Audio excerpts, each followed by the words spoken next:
আসসালামু আলাইকুম। ভিভো বাজারে নিয়ে আসলো নতুন একটি ডিভাইস V50 Lite। এটি পাচ্ছেন আকর্ষণীয় দুটি কালার, একটা হচ্ছে টাইটানিয়াম গোল্ড আর একটা ফ্যান্টম ব্ল্যাক।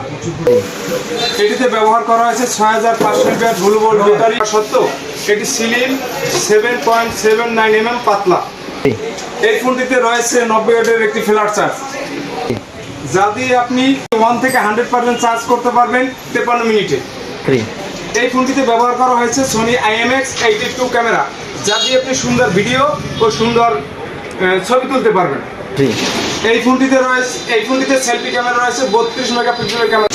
এই ফোনটিতে প্রসেসর হিসেবে ব্যবহার করা হয়েছে স্ন্যাপড্রাগন 685 প্রসেসর এবং এই ফোনটিতে ব্যবহার করা হয়েছে 120 হার্টজের ইনফিনিটি অ্যামোলেড স্ক্রিন। এই ফোনটি আপনি পাচ্ছেন বাজারে দুটি ভেরিয়েন্টে, একটি হচ্ছে 8256, একটি হচ্ছে 8128। এই ফোনটি আপনি প্রিবুক অর্ডার করলেই সাথে পাচ্ছেন কিছু আকর্ষণীয় গিফট। এটি প্রিবুক করলেই পাচ্ছেন আপনি 6 মাসের ডিসপ্লে স্ক্রিন রিপ্লেস গ্যারান্টি, আরও পাচ্ছেন রিরোর একটি ইলেকট্রিক এয়ারবাডস, আরও পাচ্ছেন কুজুম গ্লাস প্রোটেক্টর। তাই দেরি না করে চলে আসুন রাইসে স্মার্ট জোনে এবং এক্সপিরিয়েন্স করুন ভিভো V50 Lite।